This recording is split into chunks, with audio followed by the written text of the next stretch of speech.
Je le répète, on n'a pas assez de films avec des dinosaures, bordel!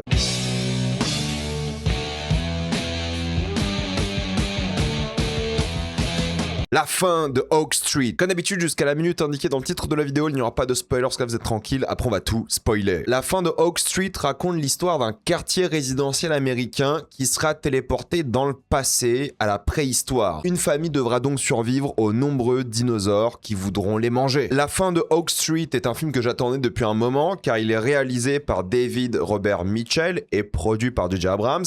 David, lui, il a réalisé It Follows, que tout le monde adore, normal, c'est trop bien. Il est en train de bosser sur la suite. Je crois que le tournage a déjà commencé, ou le tournage de Day Follow va commencer cet été. Et il a aussi fait Under the Silver Lake. Donc c'est à chaque fois des films qui me parlent à moi, parce qu'il reprend un peu les codes d'Hollywood et il les change un peu à sa manière pour raconter de nouvelles histoires, les moderniser. Donc je trouve que c'est un gars qui est vraiment ingénieux.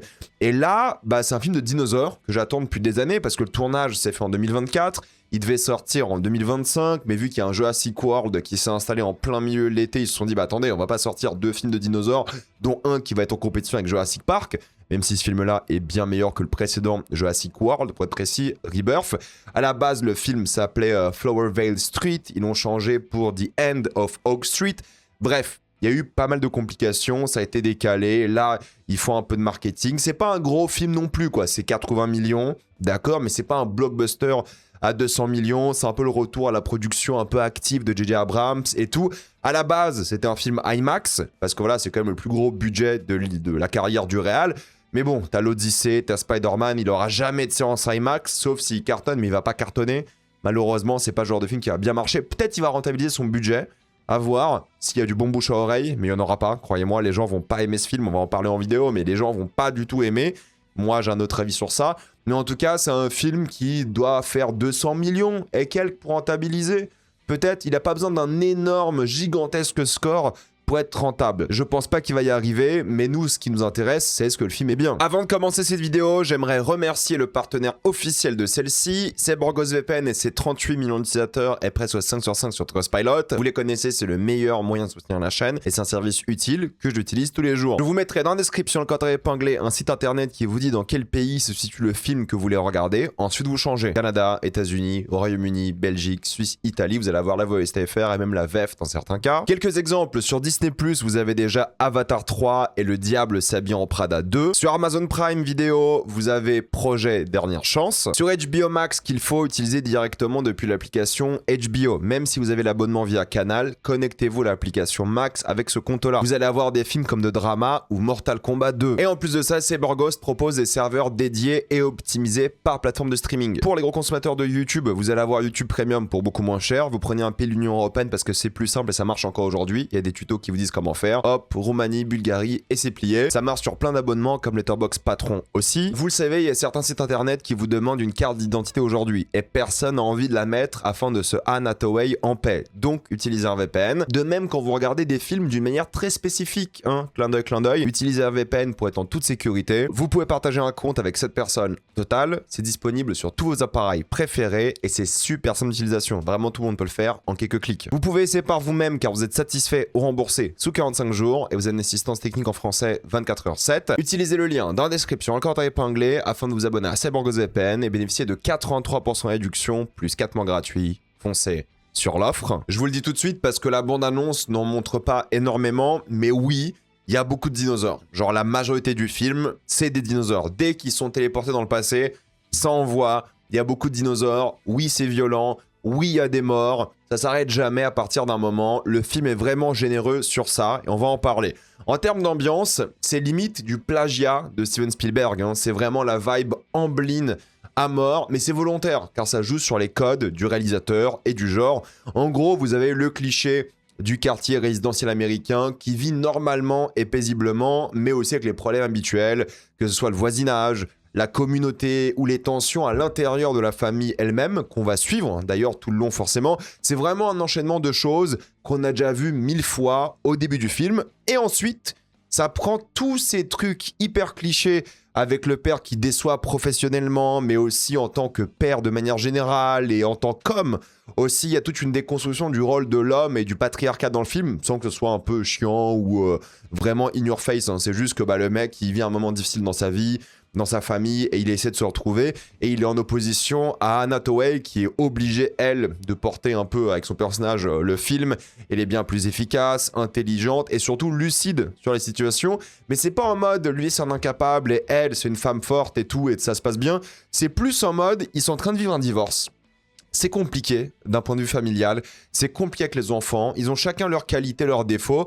Tu comprends vraiment pourquoi ils sont ensemble. J'aime bien l'alchimie entre tous les personnages, leur dialogue et tout. C'est pas constamment l'exposition, c'est une famille qui se parle, tu le ressens, ça j'aime bien. Ils ont tous le droit à leur moment de gloire, de faiblesse, il y a un peu des conneries qu'ils font parce que c'est des humains, et j'aime bien que ce soit une famille vraiment imparfaite qui va vivre une aventure pour essayer justement de mieux vivre ensemble par la suite. Oui, c'est cliché, mais c'est ça qui est intéressant dans le film, c'est comment il joue sur les clichés, comment il les modernise de manière générale, et c'est ça que j'aime dans le film, c'est le traitement de la famille nucléaire, c'est les années 60, 80 dans la vibe, avec ces touches modernes de la guerre froide, la nouvelle guerre froide, si on peut appeler ça comme ça, et l'apocalypse, la nouvelle apocalypse, parce qu'à l'époque c'était l'URSS, c'était la bombe atomique, c'était ces films vraiment où il y avait la paranoïa, il y avait une vibe un peu thriller qu'on ressent aussi à certains moments ici. Mais là, il y a un côté plus cynique à la chose. Vraiment, c'est un film de 2026, avec l'approche 2026, avec le sujet de l'époque. C'est ça que je trouve assez intéressant. Il y a plein de débats par rapport à ça, par rapport au fantasme des familles, la religion. Il y a un débat sur Dieu, par exemple. Il y a deux visions, en fait, du même problème, mais une approche différente. C'est ça que j'aime beaucoup. C'est comment ça parle du monde d'aujourd'hui, qui est polarisé, qui est un peu perdu, qui sait plus vivre en communauté. C'est le propos, hein, c'est littéralement ça, c'est la famille qui représente tout. Le pays, le quartier, les dinosaures qui sont là, qui jouent un rôle assez intéressant, j'en parlerai surtout en spoiler, mais c'est un film sur la cohabitation, c'est un film sur l'Amérique d'aujourd'hui. Chaque scène avec les dinosaures, c'est surtout une faiblesse des personnages, quoi. Quand ils se font choper par des dinosaures, c'est surtout parce qu'ils ont mal géré un truc, parce qu'ils avaient de l'ego, parce qu'au fait, ils sont imparfaits. Et comme la société d'aujourd'hui, elle est imparfaite, et quand il y a des problèmes, il y a des gens qui s'immiscent dans nos problèmes et qui nous font chier. Et ces dinosaures-là, c'est vraiment le symbole à la fois de l'écologie, le symbole des gens qui nous cherchent la merde, hein, des envahisseurs de manière générale, l'ingérence par exemple. C'est pour ça que je trouve que le côté guerre froide, il est plutôt pas mal. Ou de manière générale, nous-mêmes, on est nos propres ennemis à certains moments. Et l'exemple des enfants, il est parfait parce qu'ils se sentent seuls. Ils n'ont pas trop d'amis, ils n'ont pas de copains, copines, ils sont un peu isolés de leurs proches de manière générale, ils sont harcelés, ils sont moqués, et en même temps, ils n'ont pas de famille parce qu'ils se décomposent, donc ils n'ont rien, ils sont un peu perdus, ils ont l'art. Pour la fille qui écoute de la musique, qui va lire des bouquins, le garçon qui va voir un chien, qui va essayer de sauver à chaque fois, hein, c'est ça le problème du film, hein, c'est qu'en fait les gens ils vont détester à cause justement de ces facilités, et les gens vont gueuler parce que les personnages d'après eux sont bêtes. Ça, c'est un truc qui va souvent revenir. Vous allez voir, hein, la critique principale, ça va être ça. Les personnages sont débiles, ils font n'importe quoi. Je vous jure que non. Je vous jure que non. Parce qu'il y a une scène, je vais donner un exemple. En gros, ils sont barricadés dans la maison parce qu'il y a des dinosaures dehors. Normal, voilà, c'est le cliché. Tu te mets dans un bunker, tu te barricades. C'est comme ça qu'on vit, chacun sa merde. Dans sa maison, il y a des dinosaures. On reste le plus loin possible. On va pas aider son voisin, on va rester ensemble, en famille, et puis basta. C'est la critique que fait le film. Hein. Et t'as quand même le fils, l'enfant, qui a son chien dehors, quoi. Et lui, à la maison, il entend ses parents s'engueuler, lui, il a pas de potes, il se fait harceler, il se fait tabasser par les voisins, il a rien, il a que son chien. Donc le gosse, pendant la nuit, vu qu'il y a moins de dinosaures la nuit, parce qu'ils dorment aussi les dinosaures, visiblement, il va sortir chercher son chien. Mais c'est une idée de con, parce que putain, t'as vu tout le film, t'as des raptors qui peuvent te bouffer, t'as des dinosaures de partout et tout, donc c'est une idée de con, objectivement. Mais vas-y, il a que ça, quoi. C'est tout ce qu'il a dans ce monde. S'il a plus son chien, ce gosse n'a plus rien. Et c'est ça qui est intéressant, je trouve que thématiquement, dans les personnages, dans leur choix, c'est qu'en fait, c'est plus héroïque de sa part, même si c'est con peut-être objectivement, d'aller essayer de sauver son chien, plutôt que se barricader dans sa maison, d'avoir ta famille qui est en train à la limite de s'entretuer parce qu'ils n'arrivent pas à se mettre d'accord, ils s'embrouillent et que des galères comme ça. Oui, c'est con, mais c'est ça qui est beau en fait. Parfois, il faut prendre le message du film. C'est plus héroïque, plus courageux, plus beau dans la vie de prendre un risque, d'aller chercher ton kleps dehors qui lui t'aime de manière inconditionnelle, qui lui aussi une sorte de gamin, c'est un enfant qui peut se faire bouffer par des dinosaures aussi, et d'aller le chercher, d'aller le sauver, parce que c'est ton réconfort, parce que c'est ça qui te rend heureux. T'as la gamine, à un moment, elle va écouter de la musique dans la voiture. Alors oui, c'est montré qu'il n'y a pas trop de bruit, mais c'est un risque quand même. Mais elle a besoin de ce moment, elle aussi, quoi. Donc c'est ça que j'aime beaucoup. Et je sais qu'en fait, il y a des gens, bah surtout, je pense surtout au Bazar du Grenier, parce qu'ils adorent les films de dinosaures, ils adorent Jurassic Park, je crois que c'est leur film préféré, ou à l'un des deux, c'est leur film préféré.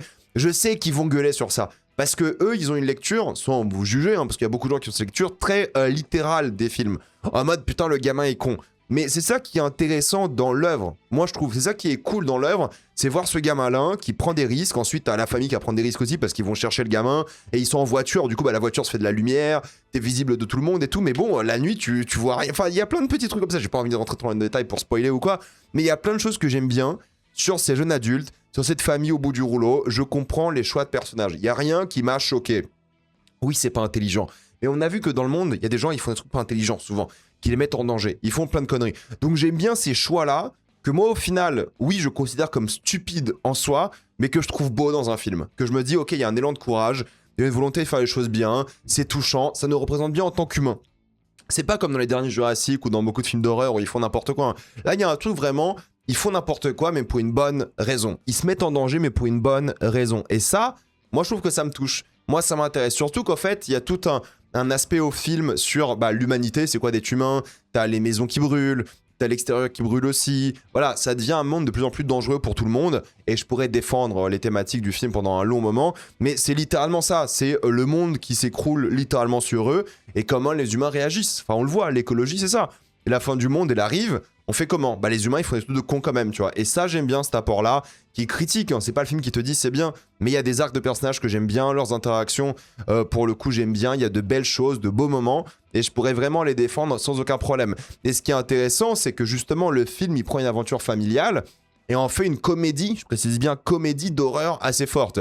Ça prend tout ce que Spielberg n'a jamais osé faire, du sexe, de l'ultra-violence quand même à certains moments, des morts mémorables, des démembrements, ce genre de choses, et en même temps plein de dinosaures nouveaux pour nous faire kiffer, des raptors avec des plumes par exemple. En fait il est là pour proposer un carnage jouissif, émouvant pour le coup, il y a des trucs qui m'ont vraiment touché, mélancolique aussi j'aime bien, il y a un truc où il regrette un peu le monde qui quitte, et tout, il y a quelque chose de beau par rapport à ça, et souvent sadique. Il y a des trucs où le réal il se fait un peu trop plaisir, il se fait ah ok.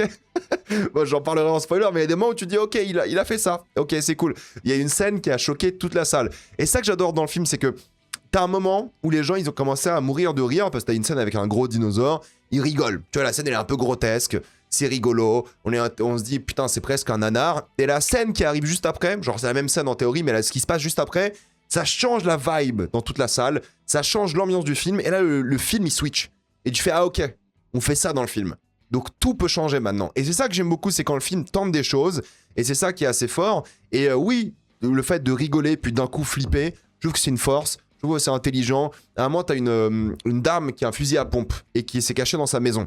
Et elle entend juste des pas, mais ça peut être des dinosaures, ça peut être littéralement des gens, mais elle est là avec son fusil à pompe, et tu dis, bah en fait, il y a une chance que le fusil à pompe tire sur un humain plutôt que sur un dinosaure. Et ça joue sur les codes un peu comme ça pour nous surprendre, et je trouve que ça marche bien.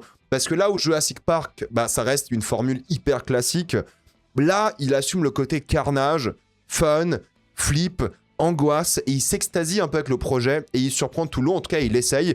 Faut le voir comme, genre, ça commence en mode E.T., et ça finit en limite massacre gore. Et je sais que le film est PG-13 aux États-Unis, donc c'est moins de 12 ans chez nous. D'ailleurs, si vous avez des enfants, je sais pas trop. Pour le coup, il y a une scène en tout cas... ouais, limite, hein. Il y a une scène limite, le démembrement et tout, tu dis, ok.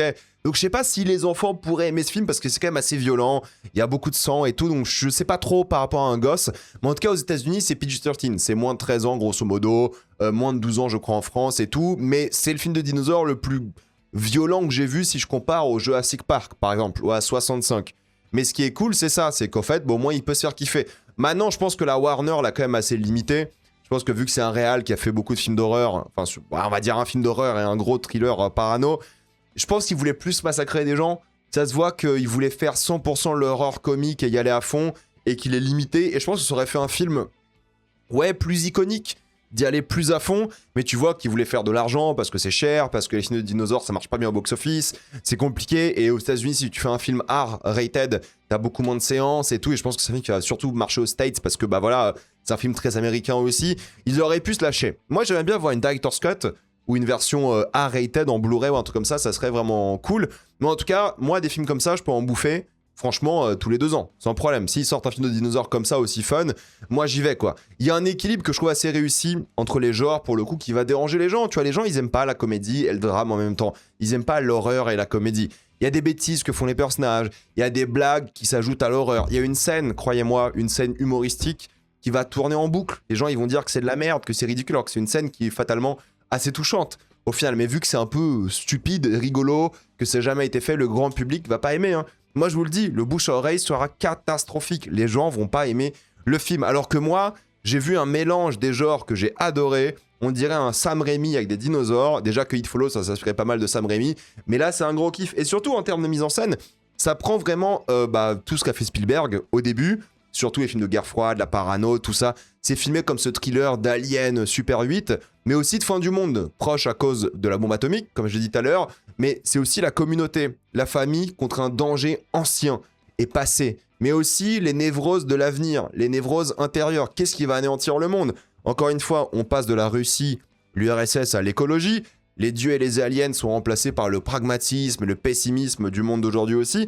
Il y a un truc qui est sur les envahisseurs. Qui est le vrai problème? C'est pas les dinosaures en soi, c'est les gens qui sont pas soudés, c'est la communauté, c'est les problèmes internes. Et en même temps, les codes de réal, ça tape des splits diopter shots quasiment tout le temps, honnêtement, surtout au début du film, chose qui disparaît au fur et à mesure. Voilà, c'est le focus sur 2 choses dans le même cadre, qui est assez rare, parce que le focus, entre guillemets, il se fait sur une chose. Le split diopter, il permet de faire un focus sur 2 choses en même temps, 2 entités, 2 acteurs, ce que vous voulez, 2 objets, et ça crée une sensation un petit peu bizarre qui permet souvent de créer un lien ou de montrer justement l'opposition entre 2 choses, ou juste, c'est stylé, faut le dire aussi, c'est classique chez De Palma, donc voilà, c'est un truc qui revient souvent et c'est vraiment un truc d'époque, beaucoup aussi. On voit ce quartier se réveiller dans le passé, mais sans l'émerveillement Spielbergien. Là, c'est horrifique. Là, c'est vraiment, les dinosaures, ils sont là pour bouffer des gens, quoi. C'est l'enfer sur Terre et chacun sa merde.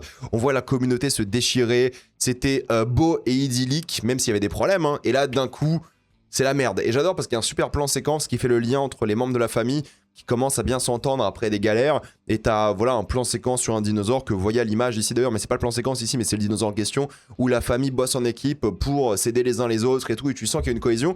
Donc il y a plein d'idées de mise en scène. Il y a beaucoup de zoom sur des reflets. Il y a beaucoup de petits moments comme ça qui installent un doute sur ce que tu vois réellement. Ça joue sur pas mal de choses. Donc en fait, c'est ça qui est bien, c'est que tu comprends la géographie du truc, t'es renfermé dans le quartier, mais tu comprends où situent les maisons, les rues, les jardins, t'es jamais perdu. Il y a un travail sur le son et le non montré qui est vraiment cool. Les dinosaures, ils apparaissent progressivement avant de tout lâcher. Les bruitages sont presque plus flippants que les monstres à certains moments, mais c'est l'appétence au danger que j'aime bien, quoi. C'est chaque dinosaure qui est terrifiant, qui est dangereux, qui est sanglant, qui tue. Il y a plein de nouvelles choses, hein. Et surtout, ça se répète jamais. Franchement, déjà, t'as des monstres que t'as jamais vus dans ce genre de film de dinosaures, mais surtout, à chaque fois, c'est une nouvelle approche, une nouvelle manière de montrer les dinosaures. Et jamais la même astuce de mise en scène. C'est pas répétitif, ça tente de nouvelles choses, ça reprend des codes de l'époque, les adapte aujourd'hui, et ça fait un film qui est super efficace. Pour moi, c'est un fantasme de voir un peu tout ça, hein. Enfin des dinosaures en ville, même si c'est pas genre New York, voilà, c'est un quartier résidentiel, mais c'est bien fait, on n'a jamais vraiment eu ça. Jurassic Park 2, c'était vite fait, avec un T-Rex, Dominion, c'était de la merde. Là, t'as un huis clos, t'as l'impression, alors que c'est quand même un quartier, mais il est en huis clos, t'es oppressé par le danger, les dinos, les flammes, parce que le quartier commence à brûler, encore une fois, l'écologie, tout ça. C'est hyper clair en termes de montage, t'es jamais perdu, même si quand c'est fermé, t'as des grosses créatures et tout. T'as une grosse créature à un moment qui est vraiment dans une maison, ça rend trop bien, quoi. Et on parle des dinosaures, mais ils sont super bien faits. Et c'est pas mal, franchement, pour un film qui coûte 80 millions, ça rend vraiment bien en termes d'acting, les gens ils se sont tous fait kiffer. J'aime bien que genre c'est pas des athlètes, genre Ewan McGregor dans ce film, c'est pas un bodybuilder, quoi, tu vois, comme on aurait dans les Jurassic World. Putain, Jonathan Bailey, ils lui ont fait faire du sport en mode bodybuilder, alors que c'est un scientifique. Là, Ewan McGregor, c'est un daron, il a un petit peu de bide, il est pas parfait, j'aime bien, c'est à l'ancienne un petit peu, quoi, c'est vraiment cool. Donc ça, je kiffe. Il y a rien de spécial dans le film en soi, mais tout fonctionne, quoi. Tout le monde s'est lâché, tout le monde s'est fait kiffer. Le réal, les acteurs, au montage. Vas-y, tu vas pas te rappeler de la musique, mais on s'en fout parce que le but, c'est de faire kiffer un peu comme à l'ancienne. Années 80 avec ce qui se fait aujourd'hui. Le climax m'a un peu déçu. Tu t'attends quelque chose de peut-être plus grandiose, mais au final, c'est assez banal, je trouve. Et quand le film se finit, tu dis « Ah, ok ». Je pensais qu'il allait avoir un dernier truc, mais non, en fait, le film se finit et c'est vraiment la fin. C'est dommage parce qu'ils ont vraiment bien géré le rythme jusque-là. Je trouve que le début est pas trop long. Dès que les dinosaures ils arrivent, ils ont mis en place tous les fusils de Chekhov juste avant. Dès qu'ils arrivent et ensuite ils arrivent et ça enchaîne quoi. C'est bien. Mais bon, le climax c'est un peu décevant. C'est pas, tu sais, normalement tu finis en beauté quoi. Tu finis avec ta grosse bête ou t'as ton moment le plus émotion ou je sais pas quoi. Là le climax tu dis ah bon, ok c'est fini.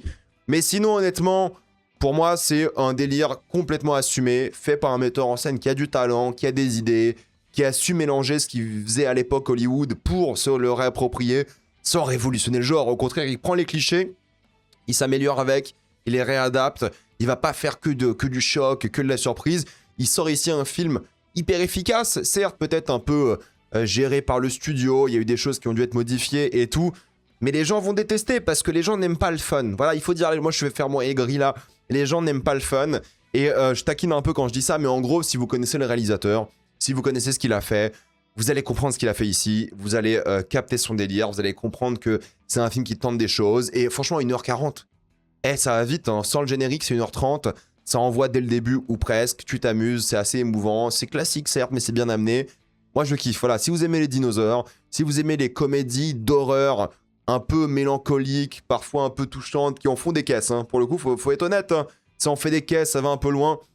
Vous allez aimer celle-ci parce que c'est un bon gros délire. Donc je peux conseiller la fin de Oak Street si vous aimez, voilà, ces blockbusters généreux, cool, qui s'amusent avec leur concept. Maintenant, on va passer en spoiler.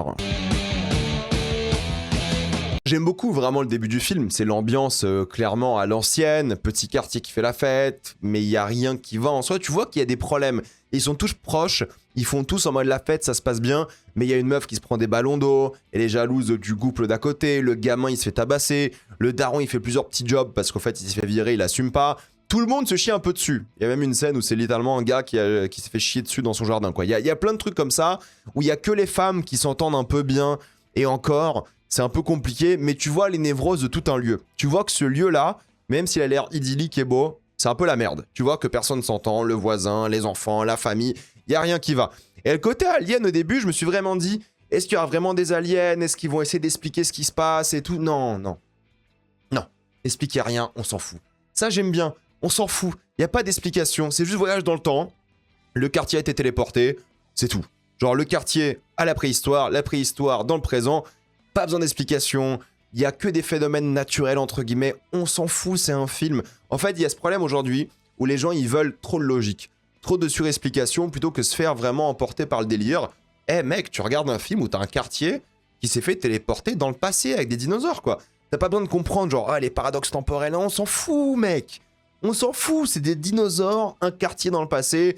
Kiff, quoi, non? Pas besoin de comprendre la logique interne. S'il y a de l'émotion, si c'est bien fait, tu t'en fous de la logique interne du film. Et le film l'assume, il dit, c'est bon, en fait. L'intérêt, il est thématique. L'intérêt, il est pas scénaristique d'expliquer les choses et tout, la logique et tout. Non, on s'en fout. L'intérêt, il est d'avoir de l'émotion, de raconter quelque chose sur le monde, et c'est tout simplement. Pourquoi se faire chier, quoi? Pourquoi vouloir être trop compliqué et tout? Non, t'as une bulle, tu voyages dans le temps, et basta. La bulle, elle apparaît de temps en temps, faut y aller, c'est tout. Pourquoi faire plus compliqué? Ça lie deux époques entre elles, ça explique comment rien n'a changé entre les deux époques, sauf les dinosaures, mais les dinosaures, c'est aussi une allégorie pour ce qui se passe. Et tout le film, c'est ça, c'est des gens qui vivent ensemble, qui font que s'embrouiller, qui savent pas vivre en communauté, et pendant que les dinosaures les bouffent, ils se font quand même chier, quoi. Ils se font quand même chier les uns les autres. Et je suis content qu'ils n'ont pas eu l'approche non plus, genre, tu sais, comme dans les films de zombies, où c'est les humains le vrai problème et tout. Non, non, là, c'est en mode, c'est comme les dinosaures, mais c'est notre faute parce qu'on n'a pas été soudés, parce qu'on s'entraide pas, parce qu'on regarde les gens faire n'importe quoi. Quand il y a le voisin, tu sais, sur des ptérodactyles, ils s'en foutent. Ils sont pas là en train de l'aider, en mode, arrête, non. Chacun sa merde, quoi. Donc ça, c'est assez intéressant, parce que c'est cette passivité-là qui tue aussi, qui fait du mal, quoi. Donc j'aime bien. Mais il y a une scène aussi que j'aime bien, c'est par rapport au gamin qui se fait tabasser en pleine nuit avec des dinosaures. Et t'as l'harceleur qui lui dit, mais pourquoi je fais ça en fait? Tu vois, il y a ce moment où il se dit, mais en fait, je devrais pas faire ça. C'est pas le moment, je devrais pas faire ça du tout. Et c'est intéressant, et c'est ce genre de choses que j'aime bien dans le film, quoi. C'est un film sur ça, c'est un film sur l'unité familiale d'un pays contre la fin du monde, quoi.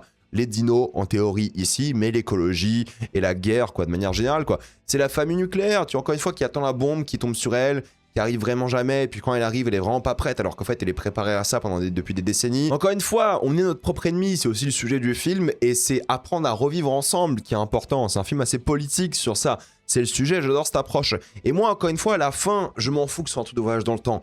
C'est le concept dès le départ, quoi. Pas besoin de tout expliquer, et surtout, moi, ce qui me fait rire, c'est que le gamin soit con. Genre, le gamin, il sait pas compter, il saute, il se casse la jambe, et puis basta. Et les gens vont dire, mais il est con, il sait pas compter. Mais le but du film, c'est d'expliquer que c'est pas que le gamin sait pas compter, c'est qu'en fait, le gamin, sans sa famille, il sait rien faire. Et c'est justement quand ils sautent tous ensemble que là, ça va.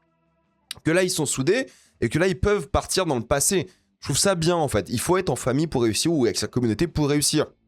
De l'autre côté, t'as la gamine, qui était là, qui a eu ses parents, ils se sont fait bouffer, et elle y va. Parce qu'elle a plus rien, quoi. C'est pour ça qu'il faut vivre en communauté. Et moi, je trouve la fin touchante avec la commande de pizza sous la pluie. T'as le délire du paradoxe temporel et tout. En plus, la mère, elle a dit qu'elle déteste la pizza. Enfin, c'est le daron qui a dit, peut-être il a menti parce que lui avait honte.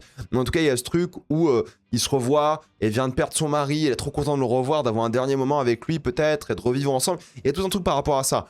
Est-ce que du coup, ils ont laissé l'autre famille dans l'autre dimension, là, retourner dans le passé? Peut-être, mais on s'en fout, au fait.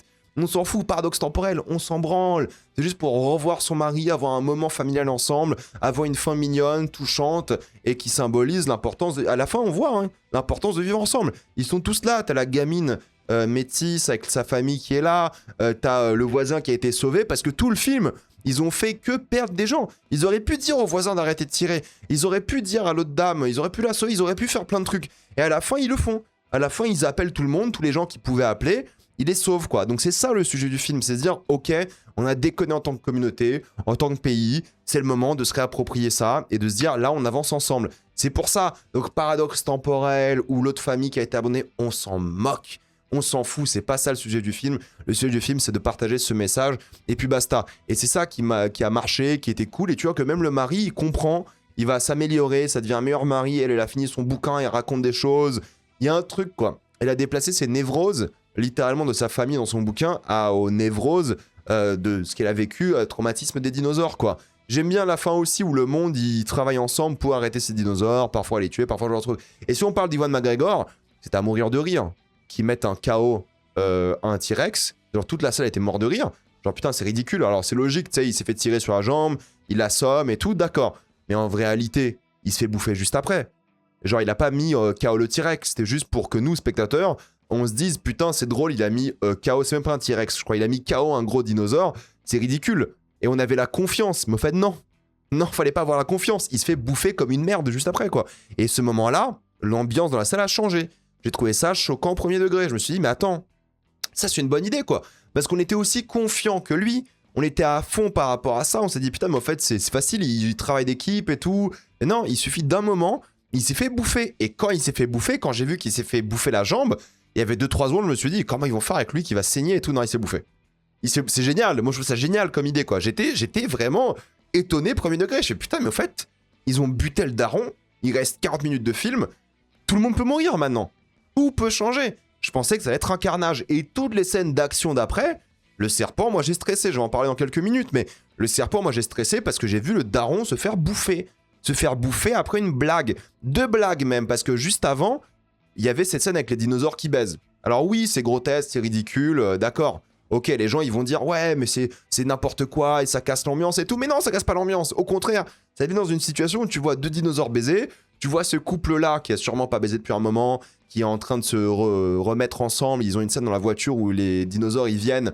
Et eux, ils se galochent et tout. Tu sais, il y a un moment où c'est la merde, ils se galochent quand même parce qu'ils sont ensemble et tout, et c'est un peu mignon. Et justement, voir ces dinosaures-là, ça fait un souvenir entre eux parce que, voilà, c'est un petit moment un peu mignon, quoi. La vie, parfois, c'est grotesque aussi. Et ça, je trouve qu'ils l'ont plutôt bien géré. Et toi, du coup, ça te met dans une situation où tu dis, ok, bah, le couple, là, ça va, ils vont se remettre ensemble, et il se fait bouffer. Il se fait bouffer juste après. Moi, je trouve que c'est une super bonne idée. Ouais, tu voulais pas voir des diplodocus baiser. Et alors, chacun son kiff, premièrement. Mais deuxièmement, il y a ce truc où tu dis, mais en fait, c'est juste une bonne gestion du rythme, de l'ambiance, du genre, où ça te balade à droite à gauche et ça te surprend. Et du coup, quand la mort, elle arrive, t'es encore plus sur le cul parce que ça joue sur le code de se dire, bah, en fait, maintenant, le couple, il va de mieux en mieux. Ils ont fait leur petite blague avec les dinosaures qui baisent et tout. Et bah, après, il se fait quand même bouffer. C'est ça l'intérêt de cette scène-là, c'est de te choquer après. Est-ce que ça remarche au revisionnage? Je sais pas. Mais en tout cas, quand tu vois le film, tu penses pas que le mec va mourir, quoi. Et quand il meurt, bah, le dinosaure est en train de le bouffer devant sa famille. C'est génial. C'est trop drôle comme idée, quoi. Donc moi, je trouve que c'est une super bonne idée. C'est ces petits moments comme ça de personnages qui marchent bien, même quand ils sont dans la voiture et tout. C'est mignon comme moment, quoi. Et pareil, c'est les deux filles qui se rapprochent, dont une qui est pas trop confiante, l'autre qui, commence à la draguer un petit peu. Il y a une sorte de truc un peu genre amour platonique ou pas entre les deux filles, pendant que le gars, il se fait rejeter, puis il y a du courage entre les deux. Ça permet de réconforter un peu la famille. Et le garçon, il est génial, il fait que se tabasser, se faire friendzone. Voilà, c'est un peu un loser entre guillemets, mais il essaye. Et puis c'est lui qui va chercher les problèmes entre guillemets, mais c'est héroïque. Il a plus de courage, ce gamin-là, que les parents qui sont à la maison, qui se foutent dans un bunker et tout. Lui, il va chercher son chien, il tente un truc. Oui, tout le monde lui tombe dessus. Oui, il a pas de bol. Oui, il arrive pas à tirer une seule flèche convenablement, sauf sur le serpent. À un moment normal, tu sais, t'es face à un gros dinosaure qui veut te bouffer, tu veux pas tirer des flèches, quoi. J'adore ces petits moments-là, quoi. C'est un gamin qui apprend, c'est un rite initiatique. Aussi, quoi. Fallait sortir de la maison à un moment. Aussi, tu vois, c'est juste un accélérateur. C'est mieux en voiture qu'à pied, d'accord, mais fallait sortir un moment quand même, quoi. Donc il y a plein de moments comme ça que je trouve cool. Et le moment héroïque du chien, pareil, il est un peu grotesque, mais ça marche bien dans l'ambiance, parce que l'ambiance, à la fin, elle est tendue. Tu penses que tout le monde peut crever. Quand le gamin, il tombe par terre, moi, je me dis, ils vont buter le gamin, quoi. Ils vont fumer le gamin. C'est ça qui est drôle, c'est ça qui est fun, quoi. Il y a plein de trucs comme ça qui donnent de l'humanité aux personnages, premièrement, qui les rendent attachants. Si j'en avais quelque chose à foutre à la fin du personnage de McGregor, c'est parce qu'ils ont fait ce travail-là. Quand il se fait bouffer, j'étais étonné. Ensuite, j'avais peur que tout le monde se fasse bouffer parce que j'en avais quelque chose à faire de cette famille et de ces gens-là. Entre elle qui écrit un livre et qui est dégoûtée de le perdre alors que il y a des dinosaures, hein, mais elle, c'est son bouquin qui la choque et tout parce qu'en fait, elle aussi, elle a des problèmes dans cette famille. Ou elle qui se propose en sacrifice à la fin. Quand il y a les 2 crocodiles ou 3 crocodiles là, ou 4, peu importe, elle se dit, bah écoutez, les gosses, je vais me faire bouffer là, courez. J'aime bien cet moment, il y a plein de moments sur le sacrifice et tout, il y a plein de trucs de drame qui marchent bien, thématiquement ça revient beaucoup. Ils ont réussi à créer un quartier, une famille humaine, fun, à suivre. Plein de petits trucs que j'aime bien, et à la fin, bah, ils ont survécu. Et c'est cool parce que ça joue sur ça, quoi. Et même les cons, ils ont survécu parce qu'ils les ont aidés, quoi. Et puis les dinosaures, je suis désolé, hein, voir des raptors à plumes, premièrement trop stylé, les raptors qui chopent la tête des gens comme ça, ils attaquent la tête. Trop drôle. Bah, il y a un moment, stop, quoi, c'est juste bien fait. C'est drôle, c'est flippant, ils vont vite, ils sont dangereux, c'est bien. Le grand dinosaure à côté des tortues, tu sais, c'est un peu mignon, bah c'est des tortues, c'est un peu rigolo et tout. Ils vont sur le côté, là t'as un gros dinosaure qui peut écraser des voitures, ça joue sur nos attentes, ça crée des moments genre Spielbergiens, un peu, tu sais, de fun, en mode, oh regarde, c'est des tortues géantes, c'est marrant, ils ont des pics. Et là t'as un dinosaure qui est tellement vorace, qui a pas le temps, qui réfléchit même pas, qui va vite, qui fait une taille énorme, qui joue avec la voiture aussi, la maison elle commence à cramer. Il y a tout un truc qui est cool, qui est bien, qui est bien rythmé aussi, qui rend le film divertissant, quoi. Le serpent, c'est une super idée de mise en scène, quoi. Le serpent qui rentre dans la maison, qui fait toute la maison, qui évite tout le monde et qui voit la daronne tout en bas et qui se fait prendre une flèche, du coup la seule, je crois, du gamin du film, et qui doit faire marche arrière en allant sur son propre corps. Mais en termes de mise en scène, c'est une super idée parce que ça coince le serpent, premièrement, et surtout que ça crée un truc où là, il peut repasser devant tout le monde et décider d'attaquer l'un des gamins, quoi. Et c'est la femme, du coup, Anna Hathaway, qui se lâche à la fin, commence à le poignarder. Il y a des idées comme ça de mise en scène qui sont cool. Tu vois que c'est pas un branguignol qui a fait le film. Tu vois que c'est un mec qui a l'expérience, qui sait faire des films, qui a des idées. Il se dit, putain, un serpent géant, c'est une trop bonne idée. Et il a raison. Il a raison, c'est trop une bonne idée, un serpent géant dans une maison. Ça cartonne, quoi. Donc ça, c'est des trucs que j'aime bien, quoi. Et la fin, ça m'a un peu déçu. J'avoue que les ptérodactyles en mode méchant final, je trouvais ça un peu mal fait pour le coup. C'est la seule scène où je me dis, bah ça a pas l'air hyper dangereux comme animal. Pourtant, on a vu le voisin se faire déchiqueter, mais bon, ça avait pas l'air méga flippant parce qu'ils étaient quelques ptérodactyles versus 3-4 humains. Je trouvais pas ça flippant. Le climax un peu décevant. Je m'attendais à plus. Et moi, je m'attendais vraiment à ce que se téléportent dans le passé et qu'il y ait un dinosaure qui tombe avec eux, quoi. Qu'il y ait un truc un peu genre un dernier moment à la Alien, un 4e acte. Bon, sinon, c'est ça qui m'a déçu, mais le reste est bon gros délire. Hein. Encore une fois, les gens vont détester. Je sais que les gens vont détester. Je sais que je vais être le seul connard à kiffer. Mais ils ont utilisé tout l'arsenal. Ils sont allés à fond. Ils ont essayé de ne pas refaire des trucs à la Jurassic Park et proposer de nouvelles choses parce qu'ils savent qu'on a tous vu Jurassic Park. Et ils se sont amusés, quoi. Genre les crocodiles qui butent la vieille dame avec le fusil à pompe. Désolé, c'est archi drôle. Voilà, moi je le dis, c'est archi drôle. Ewan McGregor qui se fait bouffer la jambe, c'est à la fois drôle, choquant, triste, bien fait. Et voilà, moi j'ai kiffé le film. Je suis désolé, je suis dans la minorité, je pense. Ça va se taper des sales notes partout, je sais, mais moi je vais être un défenseur de ce film et j'achèterai en Blu-ray. J'ai envie de le revoir même. Allez, vous savez quoi? Non, sans déconner et en rigolant un petit peu, moi j'ai passé un super moment. C'est un blockbuster hyper généreux. Je me suis plus éclaté devant ça que Spider-Man. Moi je vous le dis tout de suite. C'était bien fait, il y avait des idées, il y avait quelque chose, il y avait une ambiance, une vibe, il y avait un truc un peu unique qui rend bien. Donc moi j'ai grave kiffé. Bon gros délire. C'est pas un chef-d'œuvre, c'est pas le film le plus mémorable de l'année. Mais vas-y, ça fait kiffer un blockbuster comme ça, faire par un vrai metteur en scène qui a du talent. Peut-être il y a des problèmes avec le studio, j'en sais rien, mais c'était un délire que je recommande si vous aimez ce genre de film un peu grotesque, délirant, mais fondamentalement bien fait. J'attends votre avis dans les commentaires. Avant de quitter cette vidéo, pensez à utiliser le lien dans la description, le commentaire épinglé, afin de débloquer toutes les plateformes de streaming en toute accessibilité, sécurité avec beaucoup plus d'œuvres. Tout ça pour 2,03€ par mois, plus 4 mois gratuits. Foncez sur l'offre. Pensez à vous abonner à la chaîne pour voir les prochaines vidéos. Mettez un j'aime, ça aide beaucoup la chaîne. Suivez-moi sur tous mes réseaux. Maintenant, toutes les vidéos sont disponibles en mode podcast, mais j'ai aussi un compte Instagram, Twitch et TikTok. Et moi, je vous dis à la prochaine fois. Salut à tous.